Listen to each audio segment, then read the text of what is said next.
Estamos celebrando un acto muy especial acá en la iglesia. Para aquellos que van a ver esta transmisión en diferido, se está celebrando el Día del Padre.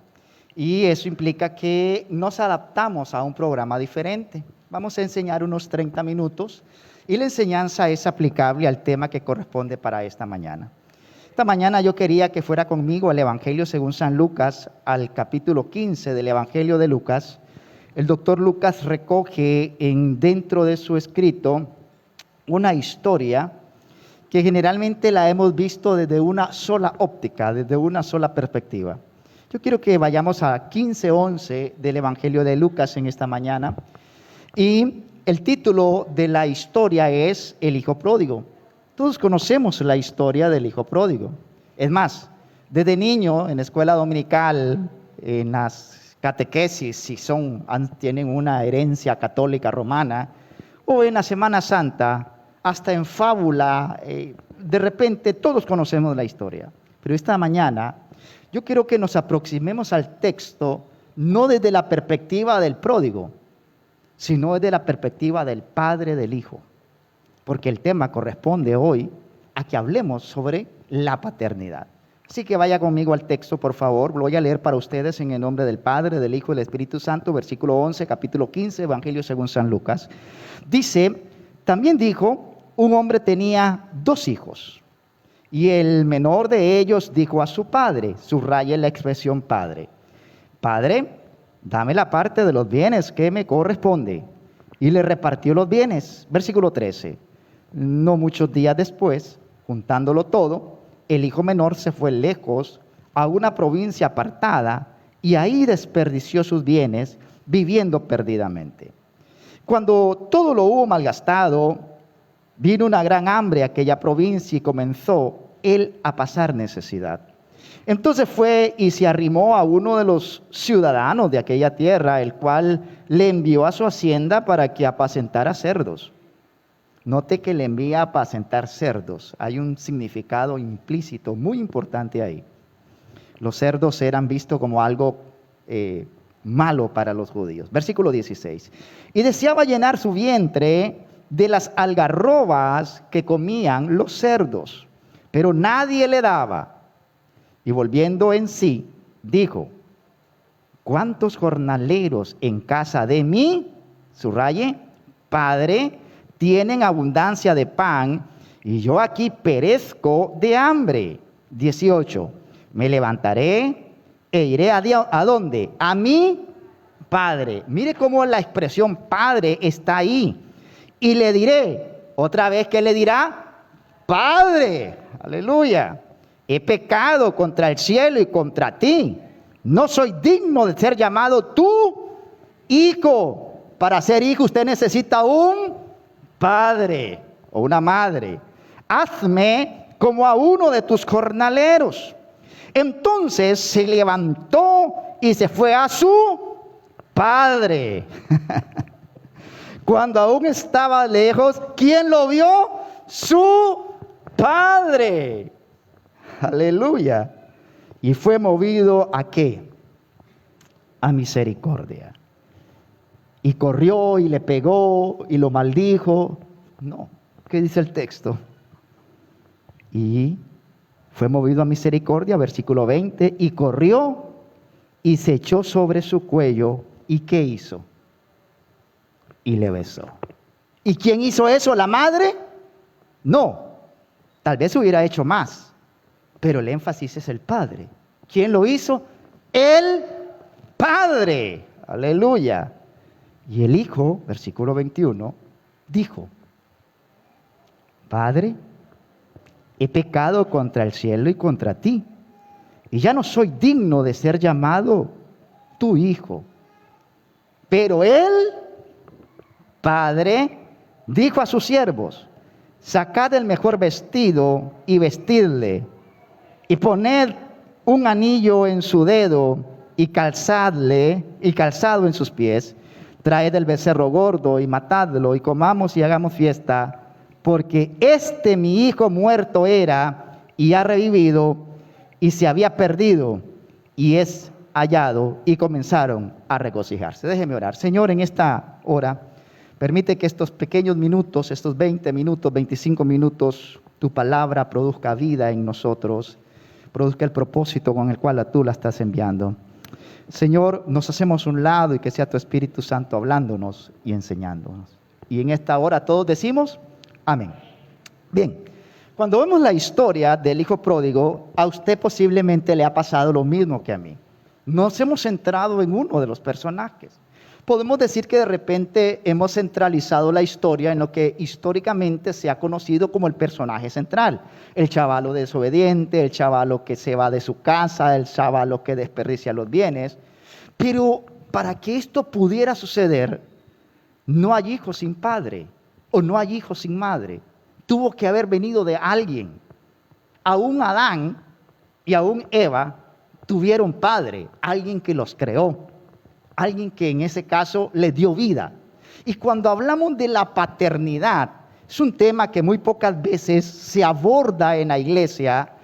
¿Por qué? No sé, la verdad, cuando he conversado con algunos pastores, dicen, es que levantar un grupo de hombres es difícil, es que el ministerio de los hombres es más difícil, las mujeres son más fáciles de que sirvan en la iglesia, son más sensibles.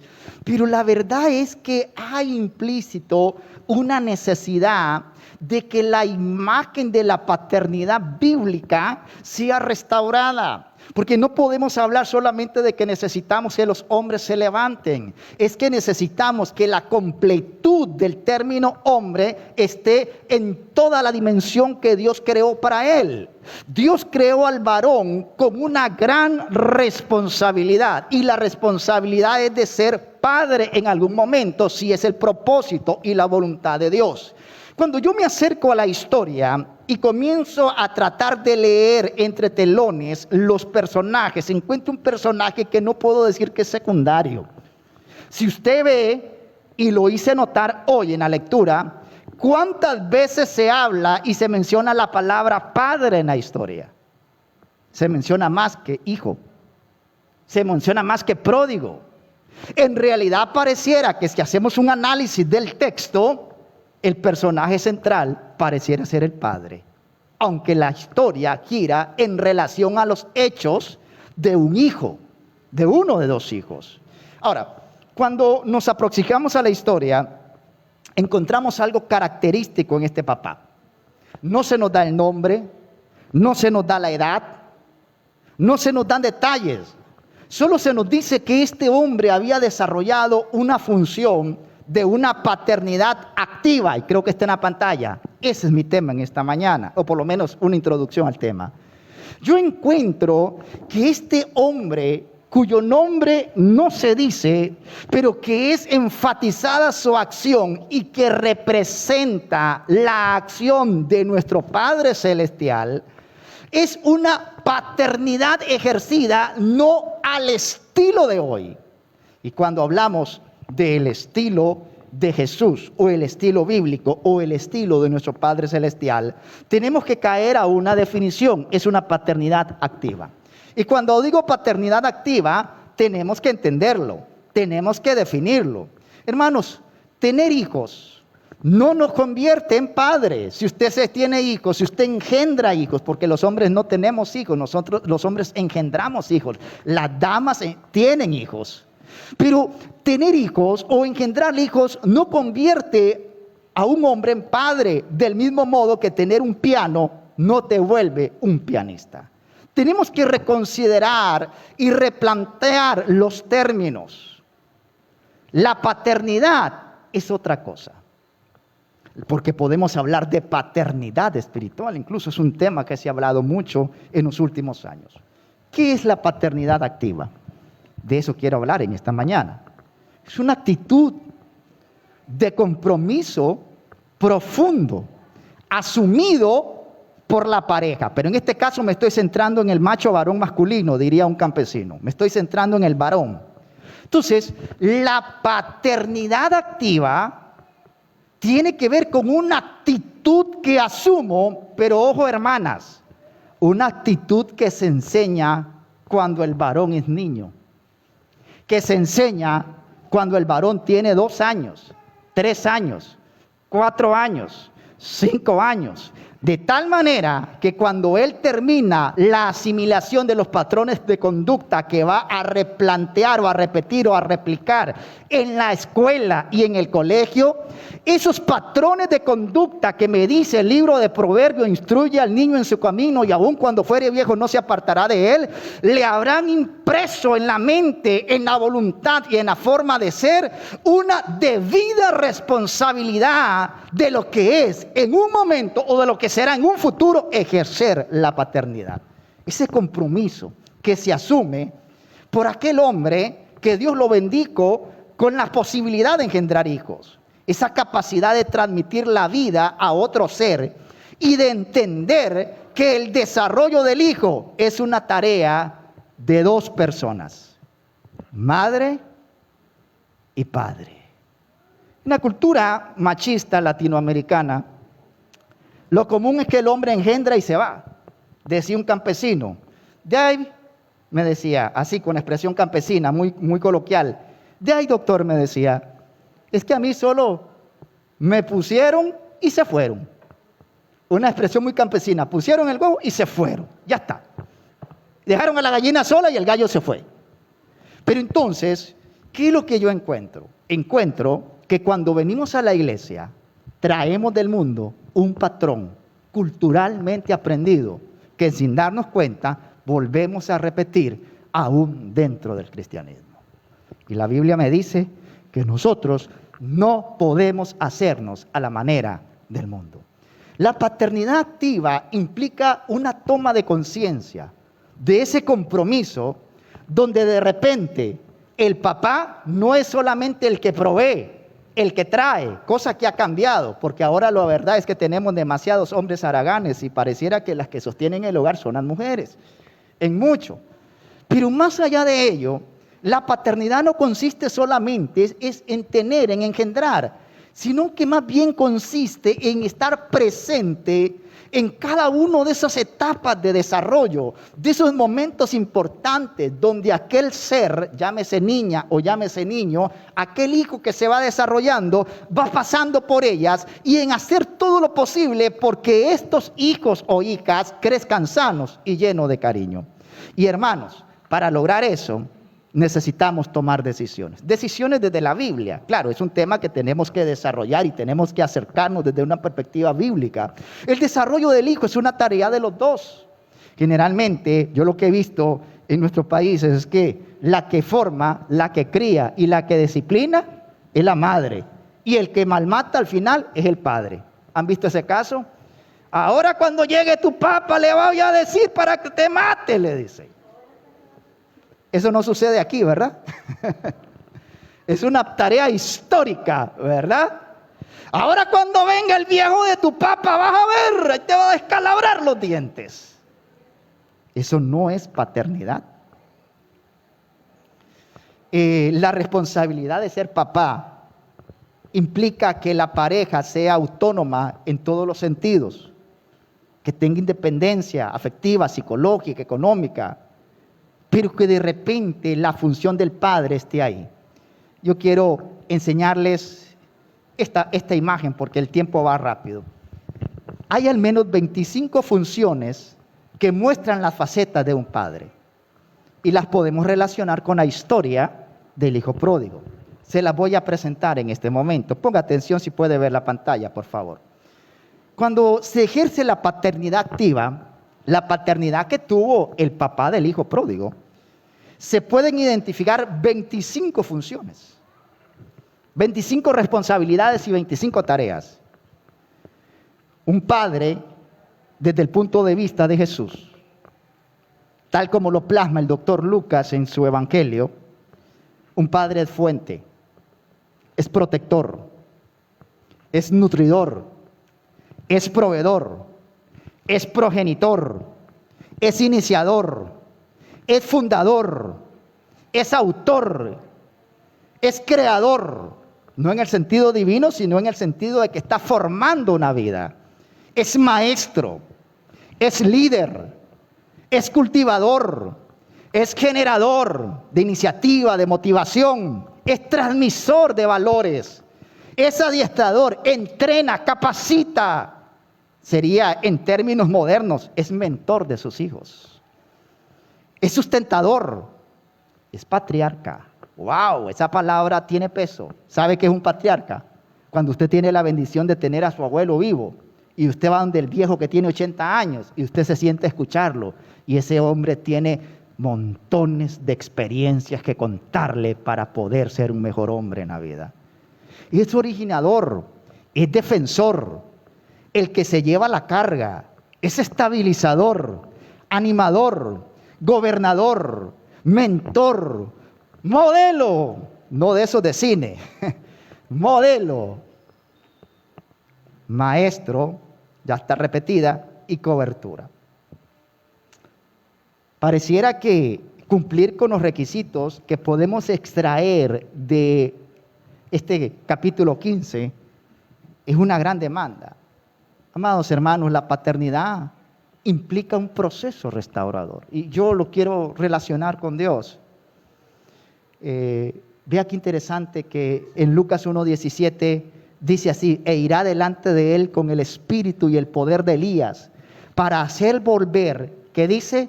Los corazones de los padres, ¿a quién?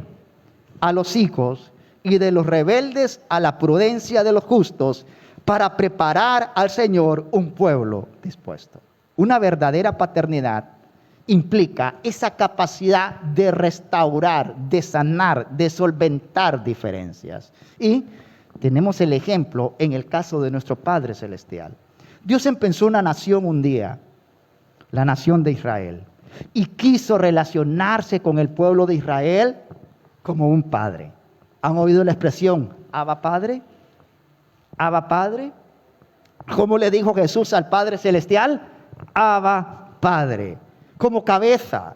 Dios empieza una familia como un padre, con una cabeza, y llama a Abraham.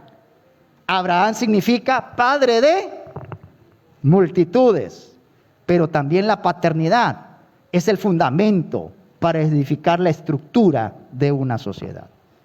Hoy que estamos celebrando el Día del Padre, no podemos hacernos ilusiones, sino que quiero que nos pongamos los pies sobre la tierra. La verdad es que en la mayoría de iglesias tenemos mucho camino por recorrer si queremos hablar de una paternidad activa desde un punto de vista bíblico. Pero las cosas comienzan cuando nos atrevemos a abordarlas, cuando nos atrevemos a recibir instrucción, capacitación, adiestramiento, cuando nos atrevemos a ir al texto bíblico. ¿Por qué? Porque no hay ninguna universidad que te dé una licenciatura en ser papá, ni una maestría en ser mamá. Y es fácil para los hijos siempre acusar a los padres de sus errores. Pero es que nadie nace aprendido. El asunto de la paternidad y de la maternidad es una responsabilidad tan grande, pero al mismo tiempo tan difícil, que hermano, lo que funciona con un hijo no funciona con el otro. Decía una anciana que los hijos son como los dedos de la mano, no hay uno solo igual, aunque tengan el mismo padre, aunque tengan las mismas enseñanzas. Y vamos a la historia del hijo pródigo, el mismo padre para el mayor, el mismo padre para el menor, pero una serie de factores personales hicieron que cada uno de esos hijos, habiendo tenido el mismo padre, habiendo tenido las mismas enseñanzas, habiendo tenido las mismas instrucciones, tomaran caminos diferentes. Yo quiero que vayan nuevamente a Lucas 15:11. Y lo primero que yo veo en la historia del hijo pródigo es que una verdadera paternidad da cuenta de su identidad. Y aquí hay algo importante. Mira, hermano, la psicología, la sociología, las ciencias de la conducta han demostrado que de repente en el proceso de que nuestra conducta, nuestra imagen se conforme, Dios diseñó un modelo por excelencia, un modelo de familia, que lamentablemente la situación del mundo ha hecho que cambie. Esa es otra cosa. Pero cuando Dios pensó en la familia, pensó en que un hombre, un varón, iba a aportar una serie de elementos en la constitución de aquellos hijos, de aquellas hijas, y que una mujer, llámese madre, haría su parte desde su perspectiva femenina. Pero cuando yo veo la historia, lo primero que yo veo en el versículo 11 es que dice, un hombre tenía ¿cuánto? 2 hijos. Y continuó Jesús diciendo, y desde ahí comienza un vínculo. Mire, hermano, independientemente de las diferencias que pueda usted tener con su padre, si lo tiene vivo, la verdad es que hay un vínculo que nunca va a dejar de ser. Ese hombre siempre será tu papá. Haya hecho cosas buenas o haya hecho cosas tal vez no tan acertadas, la verdad es que una verdadera paternidad nos da identidad. El nombre del Padre. Alguien dirá, ¿por qué Dios se presenta en un modelo de paternidad? Hemos dicho, se ha estudiado y se ha hablado, que el amor más cercano al amor de Dios es el amor de la mujer, de la madre.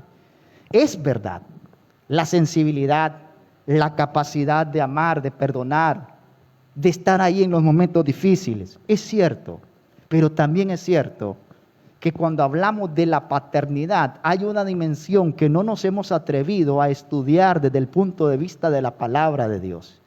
Dios pudo haberse presentado como un Dios asexuado, pudo haberlo hecho, un Dios con un nombre neutro, con una existencia neutra, cuando nos refiramos a Él. Sin embargo, por una razón de su sabiduría, Él decidió expresarse en el vínculo con los seres humanos desde una expresión de paternidad. Cuando Jesús le habla a la primera persona de la Trinidad, no le dice, hey tú, colega, no le dice, hey tú, igual a mí. ¿Cómo le dice? Padre nuestro. ¿Cómo le dice? Padre nuestro. Y eso implica una gran responsabilidad porque la paternidad bíblica me da una identidad. Yo pertenezco a una casa espiritual. Y en esa casa espiritual tenemos un Padre, el que está sentado en el trono. ¿Amén o no amén? Tenemos un Hijo, segunda persona de la Trinidad, que ha sido exaltado hasta lo sumo. Tenemos un Espíritu Santo, que tiene su función como tercera persona de la Trinidad. Pero la dimensión de la paternidad divina es importante que la analicemos y la estudiemos. Este es un llamado para los maestros de escuela dominical que tal vez sigan esta clase en algún momento, en algún lugar. ¿Por qué? Porque a través de la psicología clínica se ha demostrado, y de la consejería pastoral se ha demostrado, que es muy común que cuando ha habido problemas de relación en la relación humana, hijo-padre, hija-padre, esa ruptura se pasa a la relación hija-padre del cielo. Hijo-padre del cielo. ¿Cómo sucede? No me pregunte, ese no es el tema de hoy. Lo que quiero decirles es que cuando tenemos una paternidad correcta, yo puedo acercarme a Dios como mi proveedor. Yo puedo acercarme a Dios como el niño le dice, papá, tengo hambre. Papá, quiero algo. Tengo hambre. Papá, tengo esta necesidad. Yo tengo la ventaja o la bendición de tener a mi padre físico, mi padre que me engendró vivo. Y yo le agradezco tanto al Dios del cielo que cuando necesito un consejo, mi viejo está ahí. Y podés acercarte, o yo en el caso mío, puedo acercarme a él, y mi expresión tal vez no es tan elocuente, oh Padre mío, santo, no. Yo llego y digo, viejo, fíjate que me pasa esto. ¿Cómo arreglo esto? ¿Cómo se repara esto? Y ahí viene el consejo del Padre. Pero eso implica una cercanía y una relación sana con el Padre, que es lo que hoy necesito enfatizar en este poco tiempo. Ya me venció el tiempo, qué barbaridad, 5 minutos. Una de las cosas que tenemos que trabajar en las iglesias a propósito del Día del Padre es que los hombres sanen su identidad masculina para poder ejercer una correcta paternidad. El padre ausente hoy es fruto. Cuando digo ausente es que está ahí pero no está. Está en la casa pero no está. La madre, la esposa es la que se encarga de los chavalos. El padre ausente hoy es fruto de una deformación que ese padre hoy tuvo cuando era hijo. Y el único que puede sanar eso es el Espíritu Santo de Dios. El que puede ir al pasado y ayudarnos a sanar. ¿Sabe, amado hermano y amada hermana? Ya sonó el timbre. Entonces solo déjeme decirles, el segundo punto para la paternidad, según Dios, desde Lucas 15, lo encuentro en el versículo 12, en la segunda parte, y cierro acá. Dice, así que el padre repartió sus bienes entre los dos. Qué interesante. Vea usted que el padre no le dio solo a uno, pastor. Le dio a los dos. ¿Sabe de qué me habla eso? De que una verdadera paternidad no hace acepción entre hijo e hijo, sino que requiere, expresa y vivencia un verdadero equilibrio. Por eso, al ejercer una paternidad bíblica, tenemos que reflexionar en nuestra vinculación con nuestra descendencia y cómo, cuando tenés varios hijos o hijas, te relacionas con ellos en una capacidad de igualdad. Porque es lo que notamos en el libro de Lucas 15. Y por eso lo refuerza Salmo 127:3 cuando dice, los hijos son una herencia del Señor y los frutos del vientre son una recompensa. Que el Señor les bendiga en esta mañana. Hasta aquí quedamos porque necesitamos proceder con el programa especial de esta mañana. Bendiciones.